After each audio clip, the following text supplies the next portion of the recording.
Hello and thank you for joining us on today's episode of Engendered on KAFTAN Television, a program where we have an analysis of all the issues that affect the female gender. I am Chidinma Ufomadu. Welcome to the program this evening. I am Pamela, Ajaero.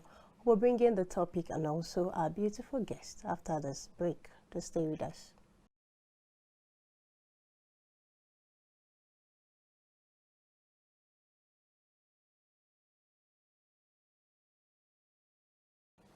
Glad to have you back on this segment of Engendered, and if you're just joining us, you're right on time because the show is just about to begin. And today we're going to be having a very important discussion. It's like a branch of the last episode that we did.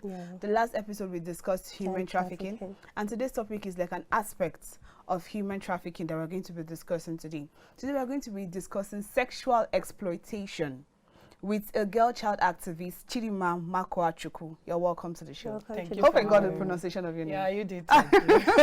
How are you doing? I'm fine, and you? You look beautiful. Thank you. I just wanted to say you're representing the African woman, like with so much confidence. You're welcome to the show. Okay, I'm good. Okay, we're going to be discussing sexual exploitation today, and let me just read something before we begin. A statistics here says that 1 in 9 girls and 1 in 20 boys under the age of 18 experience sexual abuse or assaults.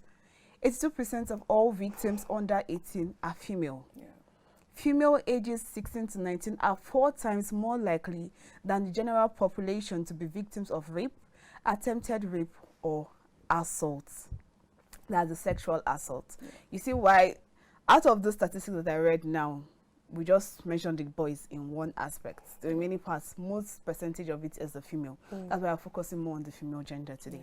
So I would like to ask you a question. I know that I've seen some of your works and some things that you do. You're a girl child activist. So in your own experience and what you've seen with a girl child, how would you refer or how would you explain the term sexual exploitation? It's a pity. The truth is, sexual exploitation, I remember many people have talked, highlighted, the campaigns are out there, but the simple truth is the art is still going on. So it just to be a frequent, always talking about it. Sexual exploitation is all about taking advantage of someone's vulnerability and dependent state, either for profit. Some is also about taking advantage of the psychological state of the person, that at the stage the person is vulnerable.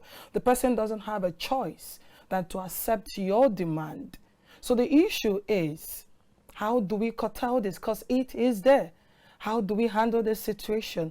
How do we, how do we help ourselves as human beings not to take advantage of each other at our vulnerability stage or at our dependent stage? At that point is on our neck. We don't have any other option than to agree to you. So when you talk about the sexual aspect of it, is the sexual exploitation. That are the places where you have the types of rape, sexual assault, sometimes prostitution. You are forced to do certain things because you have no other option. So the issue we as human beings have to prevent the fact that we keep each other at a state sort of duress where you have no other option than to, you are being compelled, everything around you compels you to agree to this. Okay, now is sexual exploitation, is it the same thing as sexual abuse? Because I saw where they said there must be an exchange for something.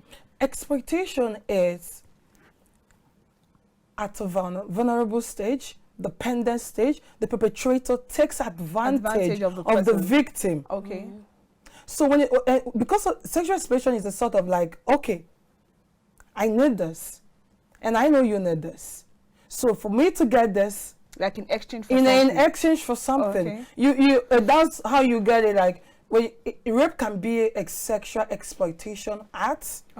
Prostitution can be a sexual exploitation act. In that situation, the girl child has been prepared to do this, maybe to satisfy something or to meet up a demand for exchange, maybe profit-wise, financially talking, or take advantage of the psychological state of the person. So it's more like the rape, the assault, the prostitution are under sexual, even sexual abuse. They are all under sexual, they are like schemes or types of it, or what I call it like ways through people exploit others sexually. Okay, now can you give us a practical example of this child sexual exploitation? I saw something online that, okay, can you classify a 14-year-old male child having sex with a 13-year-old female child as child sexual exploitation? They're both teenagers. They're both teenagers. They exploited each other. One. Okay. Yeah. And then we have to also check, are they siblings? See if the siblings that they were bringing incest in, like if that sibling that incest, which is they exploited each other, because the people that ought to cancel them or wash over them, it all goes back to the family. Do not do the needful. The checks and balances that need to keep and watch these kids, because before this, they must have been watching pornography. They must have been watching maybe, they must have slaughtered in the discs of pornography that their parents watched that they did not remove. They must have seen it online on social media. So something led to this. So the people that need to keep the checks and balances did not. It's not like it just happened.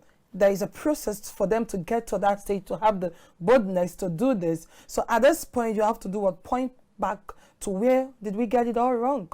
The family, the parents that ought to look after them, to counsel them, the teachers at school, the society that need to counsel them.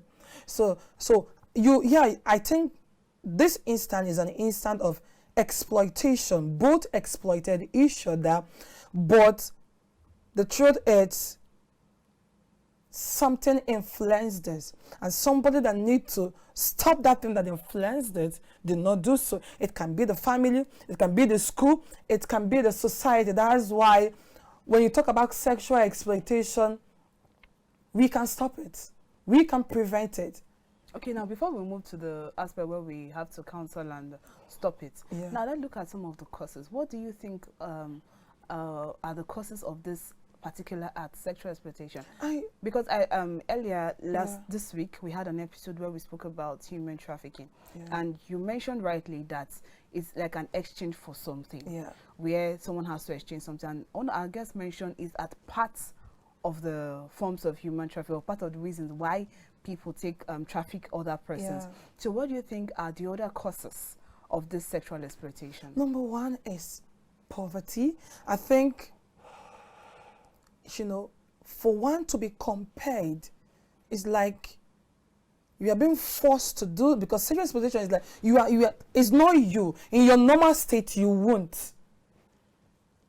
A girl child, it's possible to have a boyfriend who you can satisfy each other with your own consent, and you are happy at it. That's like normal, like an average responsible thing. There is a mutual concept. But when you talk about sexual exploitation, you are compelled to do something against your will. You are put under duress. If it has been in your own way, you should not be in that condition. Okay. So, poverty, when the necessary amenities are not there to help the girl child can be vulnerable, can be in a dependent state where like she has to meet or maybe to pay school fees or to foot her bill. Okay, what kind of amenities are we talking about? I'm sick of it. When the poverty acts, or maybe the parents are not able to provide certain things for her. I've seen cases of girl child where like they have to be at a vulnerable stage to get funds to take care of themselves, the sanitary pad, the panties, their inner ways, their clothes, because the people around them are not taking good care of them. So that keeps them at a vulnerable stage where they have to do certain things to get the money. At this point, I know you will blame the girl child at some point, because there are many other ways to get this money. You can acquire a skill. You can get enrolled in a skill acquisition college or scheme and get yourself empowered so that you can get your own money. But the parents, when they are not able to create the enabling environment for her to foster and grow and become the proud Nigerian woman she ought to grow into, that's the poverty aspect of it. Sometimes the peer pressure. My friends are doing this. You need to do this. She's been influenced negatively. Sometimes I think racism, that when we talk about outside Nigeria, because racism is no more common inside there. When we talk about outside Nigeria, you are black. The white felt like, oh, you are not regarded. You are not part of the society. You're not even the average. You're like a commoner. That's how they place some. Though not all the countries, but some. Then you can also see cases of Okay, I've mentioned poverty, peer pressure. How would I put it? I want to be part of the society. Though it's part of the peer pressure, but I think classism. I want to be part of what is happening. So how can I get myself empowered instead of acquiring a skill, instead of getting well enhanced or enabled, empowering yourself? You felt like, okay, let me exchange. That's why, like, you're going into prostitution, not like you like the prostitution you're doing. It's like, I want to do this to get the money. Okay. In fact, sometimes it's the girl child that is exploiting herself because her environment did not create an enabling environment for her to foster, or she's aiming higher than her level at that point. She's being influenced by the society. I want to belong. So she's taking extra negative measures to get certain things, to be like the big girl in city, something like that. So at that point, is the girl child. So what she lacks, like counseling, she lacks like guide. Like, you can still get the money, and you can still get in a legit way, in a legal way. You're not necessarily like exploiting yourself or putting yourself under certain conditions to acquire the word. So these are some of the causes. Now, how can one identify a child who is sexually exploited? And what can the society and your parents look out for? What are the signs they look out for? The truth is, victims of sexual exploitation is hard to talk. At this point, you will understand, like, she doesn't want to give you a clue of what is happening around her. But another question should be, why won't a parent understand the child he or she raised? There is how your child will exhibit some characters. You will be like, what is happening? So one is, the parents need to draw more closer to their kids, especially the girl child. Sexual exploitation victims, they don't talk. They die in silence. That's why our curriculum, the school, the society, like we are doing here, this is an enlightenment and empowering conversation. When it's out there in the social media, people listen, talk, say it out. Yeah, at some point in your life, you are vulnerable and you did certain things and you felt guilty, express it out. But the issue should be to the right source. Find a counselor, find maybe a girl child activist that can guide you, that can lead you through. NGOs, we have a lot of NGOs available in Nigeria that are into sexual education, girl child activism, and creating platform for the girl child to come and empower herself, be bold, confident, and the rest of it. So how can one identify? You need to understand your child, the child you raise, as a mother, as a father, and the society should not discriminate them when they break the silence. Maybe some break the silence on a negative platform. You see some people sharing the experiences on social media, and you see castigation, discrimination, and the rest of it. So I think before it goes out there, you must have been bold enough to accept criticisms. You must have been bold enough to accept blames. But you must have gone through the right channel by finding a counselor. Talk to your parents, talk to your mother, relate, open up. Some mothers don't know. Some mothers don't have a clue. It's only those that are intelligent enough that will now see how their child is behaving and now sit her down to like, okay, what is happening? So I think we need to draw closer to our kids, and the society need to help. If you see a pregnant woman at the earlier stage, there are people who can just predict that this person is pregnant. Yeah. Now, so is there no sign like you can just see and say, this child is being exploited sexually? Yeah, when she starts keeping to herself, she's no longer herself. She's silent on issues. She can open up. She doesn't want to be in her circle again, her peers. She doesn't want to associate. When you notice that she's shying away from one particular person or particular guardian, she's no longer herself, you need to draw her close. Or maybe you felt she's no longer engaging in activities she previously engaged in. You need to draw her close and notice something is wrong. Okay. And when she opens up, don't bash her, don't be angry, accommodate her. If you can't handle it, find a counselor, find somebody higher than you that can take it up. If it's to get the perpetrator to work on that, get a legal firm that can help you on it, get some girl child active platform that can help you on it. We have Federation of Women Lawyers and a whole lot of organizations out there that are out to deal with such cases. Now, what negative impact does this act have on children and also the society? The truth is, sexual exploitation first is the self-esteem. So if the girl child is not able to talk it out, to break the silence, to say what happened to her, the society cannot help. Probably the parents cannot help, the family cannot help, and the school cannot help. So the truth is, once she lets it out, the next step is take it up and guide her. Tell her it is not the end of the world.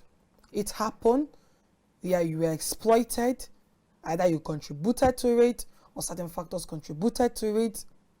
First of all is gather yourself.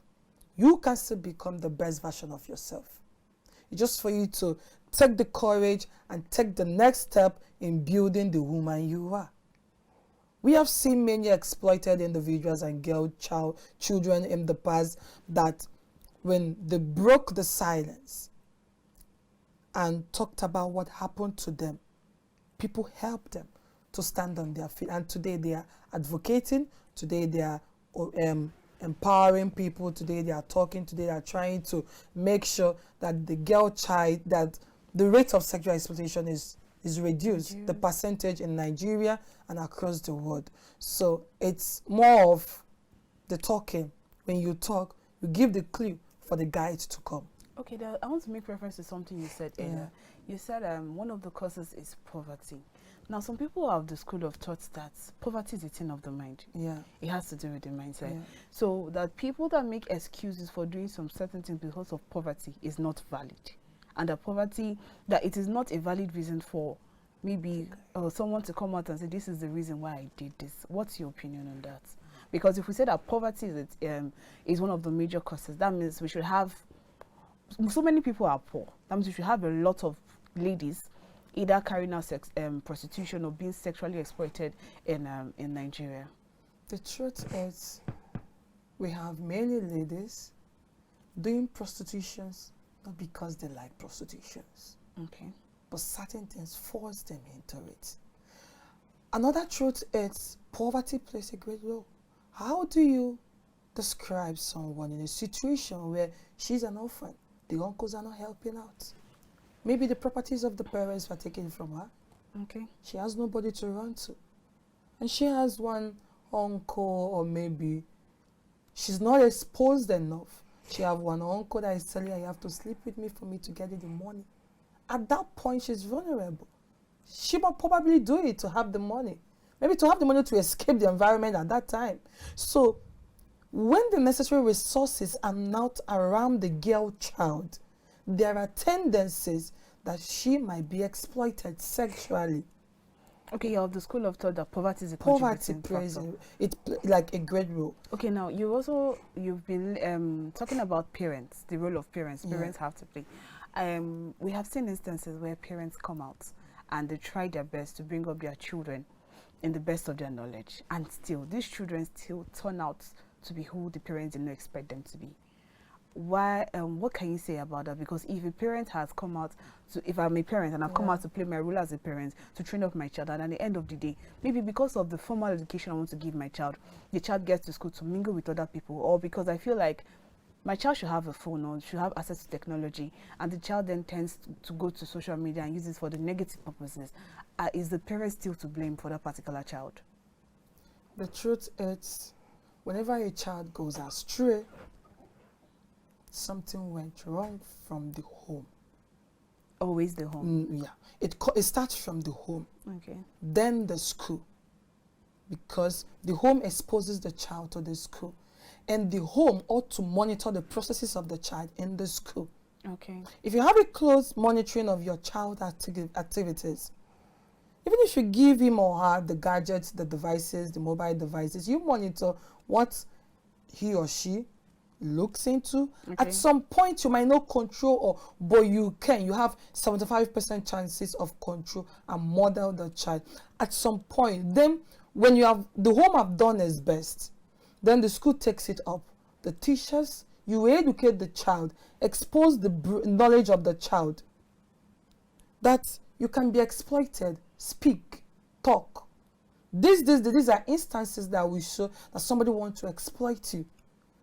Talk to your parents, talk to your teachers. That knowledge goes into the head of the child. That when somebody is trying, maybe a little child, when somebody is trying to touch me, my breast, my private part, and I need to, I'm trying to blackmail and say, don't tell anybody, I need to speak up. Build confidence in your child at the early stage. Build boldness, high self-esteem. And when he's there, when the school plays their own role very, very well, then it now comes to the society. No, after the school is the peer pressure, because that's the adolescent stage. Yeah. Then you now monitor the circle your child is working with. Okay. The circle your child is working, we need to keep a close eye on them. The family, the background, that's how you model a responsible child. Then you also pray. It's not easy. You put them in prayers, you hand them over to God. Then at that stage, it's now beyond peer group. It's now at the societal stage, where she's now into the university, or he is now into the university. You play, because you have nurtured them from home, the primary school, the secondary school, you have inculcated godly traits, explain to her the bad and the good side of the world and the society. Now, at that point, if he or she wants to go astray, you have prayed your role, and you have to do what? You have handed him or her to God. And I don't believe that kind of child can be exploited. Then, if peradventure he or she is, that's when I think the trait that we are inculcated into her should come up. And she should understand, like, that it doesn't have the basic things. That doesn't make you to go into prostitution or allow yourself to be used so that you can be in exchange of something. Because the end product of sexual exploitation is profit. Okay. It's profit, that's it. Something is being exchanged. So whatever it is, understand that as a woman, you can get your money with your skills.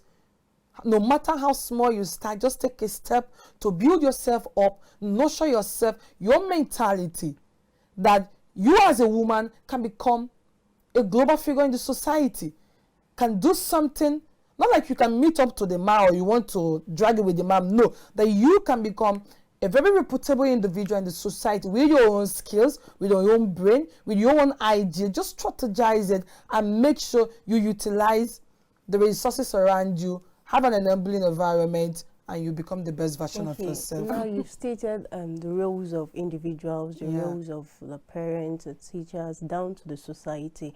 Do you think the government has any role to play in this act?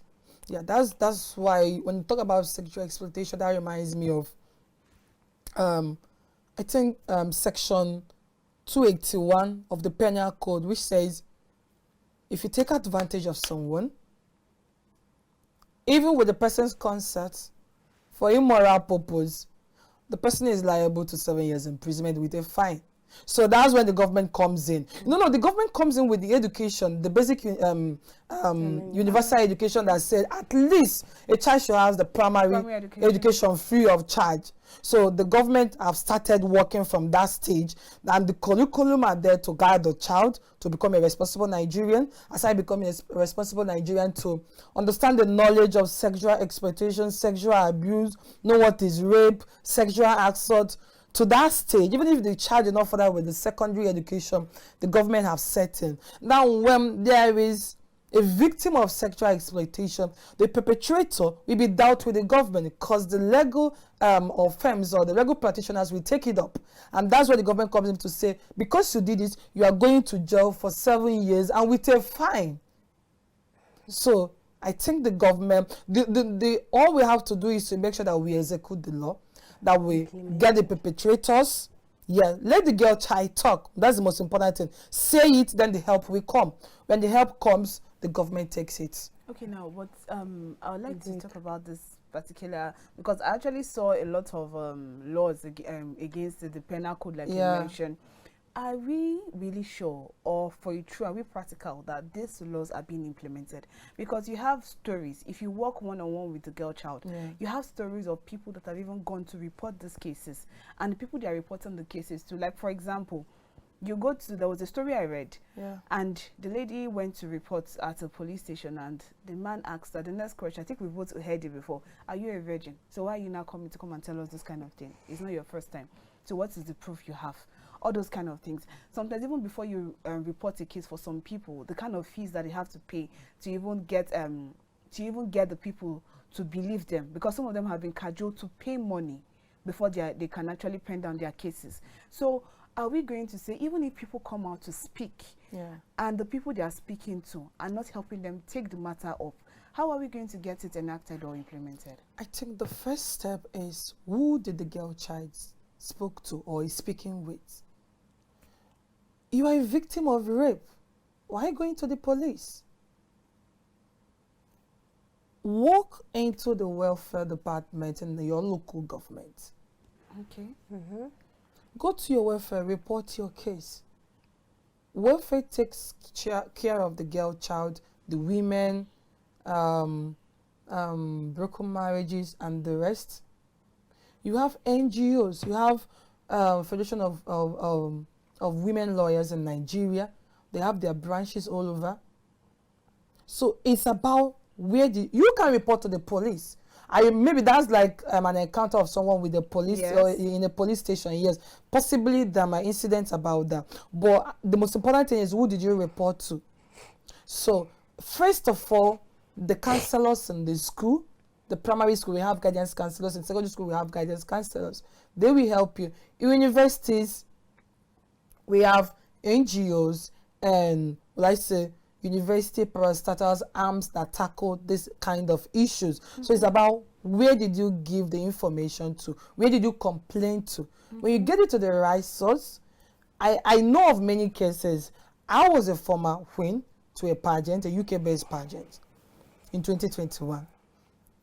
Part of the project I ran was on the girl child, especially like protecting her, helping her to understand that she can do a whole lot of things, even regardless of the environment, that she can still prune herself and acquire skill, yes, and be bold enough to be a global figure, bold enough to impact her world and her surrounding. So we have many NGOs like that. The fact is, many complaints that we got, because we have a legal firm backing us, we took it up to them. And they did what? They took it off from there. We have cases where girls were exchanged for money, marry this as little as 12, 15, marry this child, pay me my debt, she's your wife, no bride price. And these girls have to complain. What happened? I can't stay in this. Married to old men, they can't stay in this. So the first thing was to get a skill for them. They have a skill that, after helping or leading them through, they can stand on their feet. That's the most important thing, because when she doesn't have an enabling environment, she can't stand on her feet. She's vulnerable to many things. So help her get on her feet. That's the most important thing. And she stands on her feet and she can do a whole lot of things. So the thing is, where is the information taken to? The right source. Speaking to the right people. Speak to the right people. Okay, can you let our viewers know who those right people are again, so that they can... In your primary school is your guidance counselor. Okay. In your secondary school, we have guidance counselors in all the secondary school in this country. Okay. Speak to them. They are being trained to tackle these issues. Are you sure they are being trained? Yes, they are being trained. Nigerians. Yes. Then, aside that, in your local government, you have the welfare unit of the local government. Go in there and talk about what happened to you. Rape cases, sexual assault, sexual exploitation are taken very seriously. I've not heard about people that say you pay fine.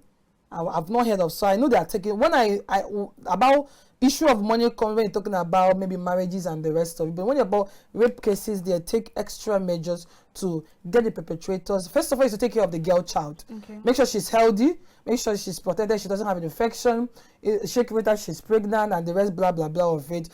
If she's good, health-wise, good, we'll now work on getting what happened, who did this, where is the person, arrest and the rest. You're talking about taking care of the girl child. I have a question to ask about that, but we'll take that question after the break. Okay, all right, viewers, we're going on a short break now, and when we return, Engendered continues. We'll be right back. Yeah.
Welcome back to the program. If you've just joining us, this is Engendered, and it's coming to you live from Abuja studios here on KAFTAN television.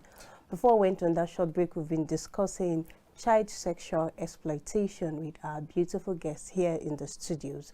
And before we went on that short break, Chidinma was about to ask you a question. So over to you, Chidinma. Yes. Okay, so the question I was about to ask you, you spoke about when the girl child goes to speak to the right person, the person is to take care of the girl child.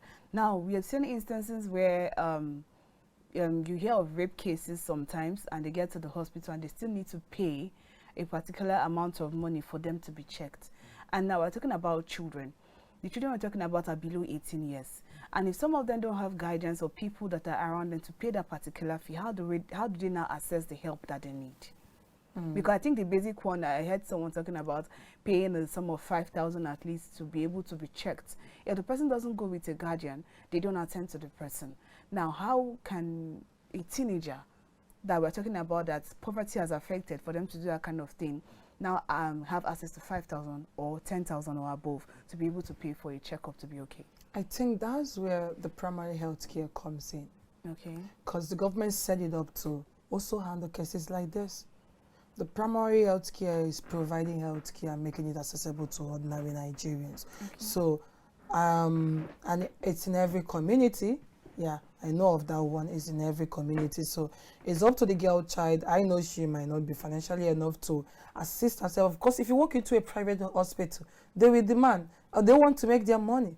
But just for us to also understand, to have the woman's sympathy at times on this kinds of sensitive situations and issues. So a primary health care, however bad it is, walk into a primary health care, tell them you were raped. But you want to check the necessary equipment? Because I've been to one in, I think at Buhari here in Abuja, and the situation there wasn't friendly because they didn't even have the normal supplies, even normal medication for headaches and the likes of it. When a woman is in labor, the hospital is leaking. Like, are these health cares, are they properly equipped to have? Because you can say we have it. If you check the record, maybe they have said they have it, but the maintenance is not there from what we have seen. Personally, I went there. The roof is leaking.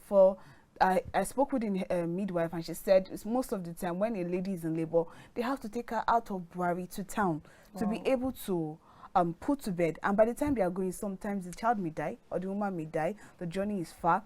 They don't have drugs there. They don't have beds there. They don't have, like, it's not properly equipped. So if you're talking about those rural locations, they don't have this proper medication. So even if they go there and they still have female sympathy, I want to attend to the girl child, but they don't have the equipment to attend to the girl child. The truth is, at this point, we need to hold our leaders accountable.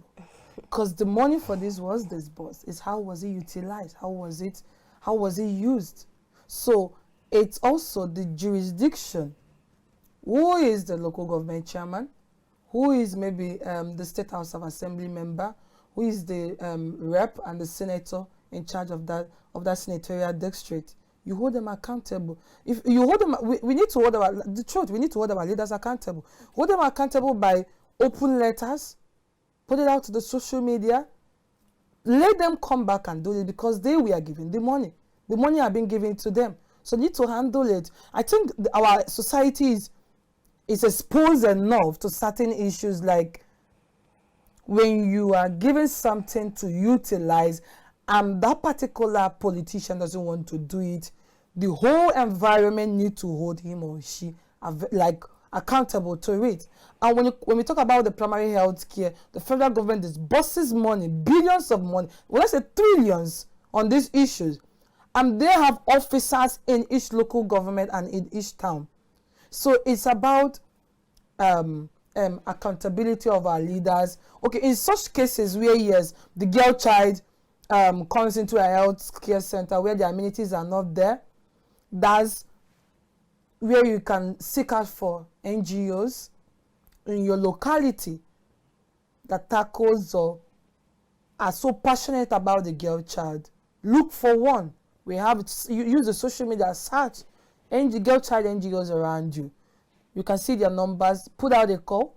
The Federation of Women Lawyers in Nigeria put out a call. They have their lawyers in each state, and I think each state. I don't of local government no for now, but from the state they can disburse lawyers to whoever and disburse help, and also I will use this opportunity to also plead to every mother, every father out there, because why the girl child is kept or it's at this point where she doesn't have anybody to help her is because the environment doesn't want to, well, I say the environment doesn't want to hear you are rape, the discrimination, the criticism, bad ones, not constructive. We should all stand up and make sure any girl child across you, around you, is protected, is safe, educated, empowered, nurtured, pruned to the fact like she's comfortable to express whatever is happening around her to you. She's comfortable to say what is happening around her. I think with that she can have a help. Okay, let's say the government amenities are not there to help her. Maybe the parents can help. I believe the primary school guidance and counselor can also be at help. The secondary school guidance and counselor can also be at help. When we all come together, I think the rate of sexual exploitation and the rate of the child being vulnerable or being at an dependent state or under duress to do certain things she ought not to do because the environment doesn't create the enabling environment for her to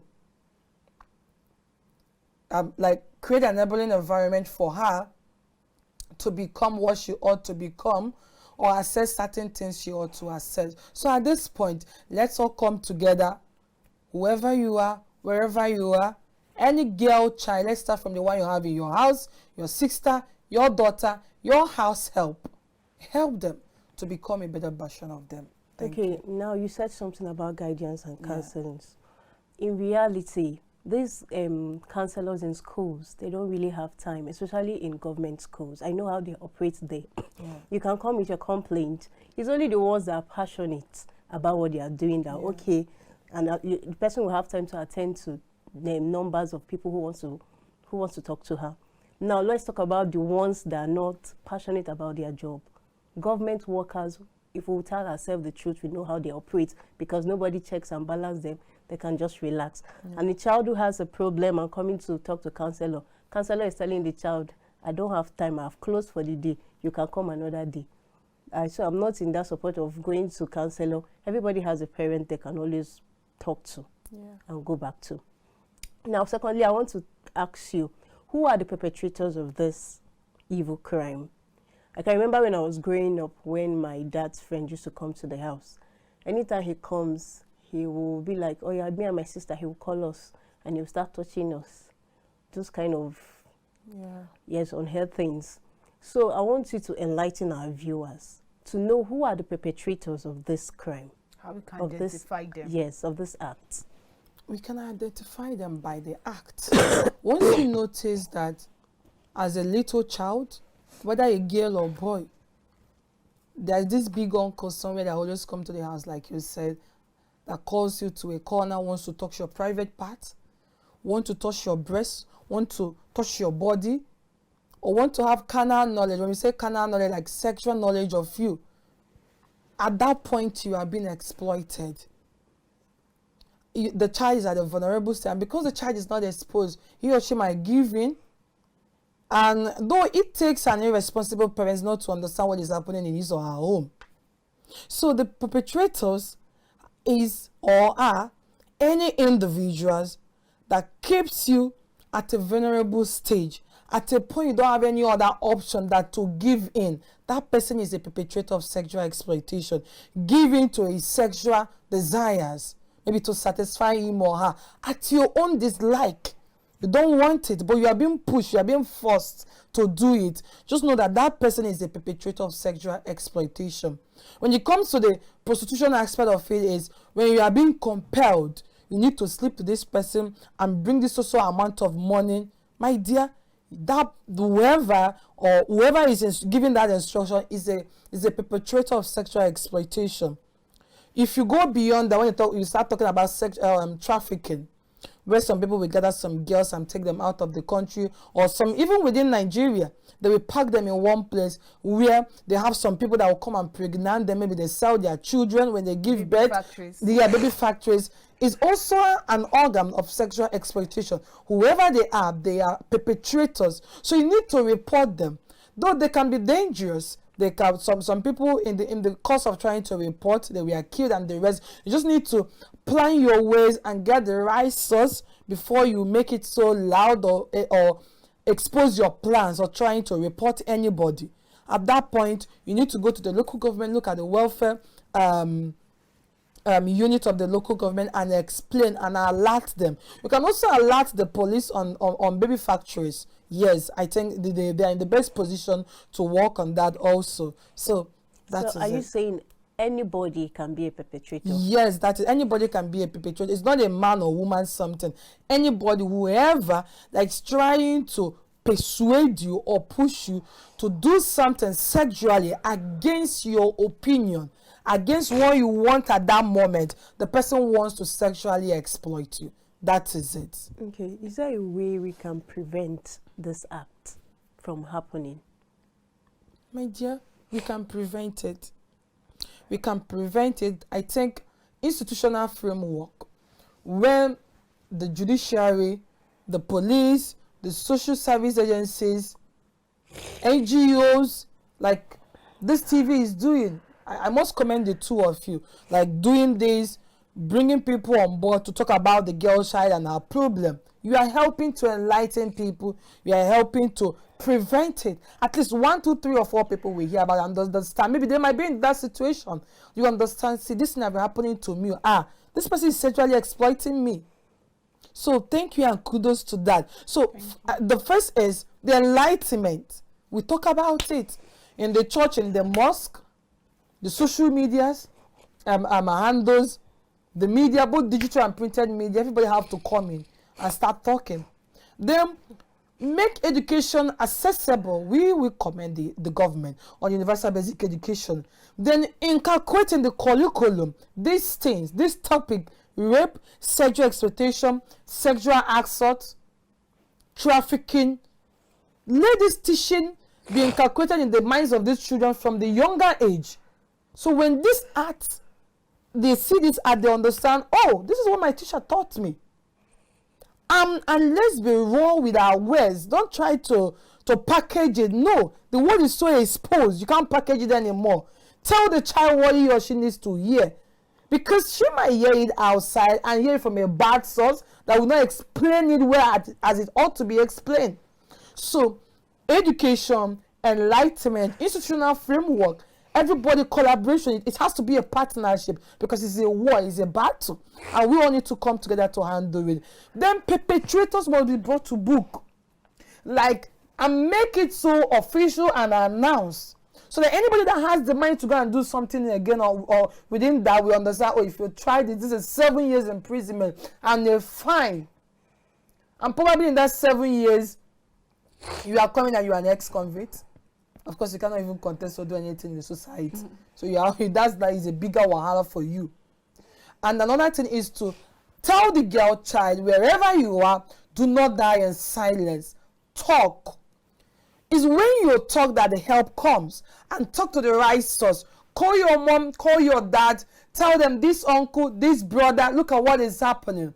This person has been touching me. This person has been doing this to me, trying to sexually exploit me for some time. Mom, you need to come and caution this guy. And you, parent, I know you might not want to expose your child, but handle it amicably in a way that the child will be safe, so that the perpetrator will be brought to book, to avoid the perpetrator having another victim out there. Because when you don't bring them to book, your child might be protected, but you don't know the other child out there might fall a victim. So that is it. And once we give this boldness and courage to our girls, our boys, the young children, to say it, break the silence. I think when the society understands, like, everybody is wise, like everybody who has wise up. So no, this can be like allow the game. You need to talk, and because this kids is in their curriculum. The teacher the teacher teaches about it in their school. The church, in the single fellowship, they talk about it. The mosques, the television, everybody is talking about it.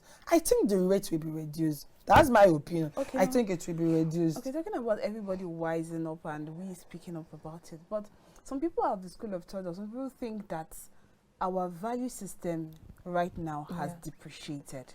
So what you might see as a problem might not be a problem to another person. And people have this mindset of mind your business. It's not my business. For example, before they used to tell us that it's the community that raises the child, not just the parents. But now we are having, I don't know if it's the civilization we are having, everybody in their corner. So it's very possible that Mrs. A finds out that Mrs. B's child is being exploited, but she says, it's not my business. It's not my own child. As long as it's not my own child, I don't have anything to say about it. And she keeps quiet, and that child continues being exploited.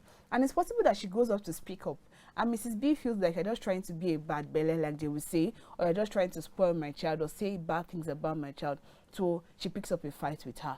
And in that process, that child is still being exploited.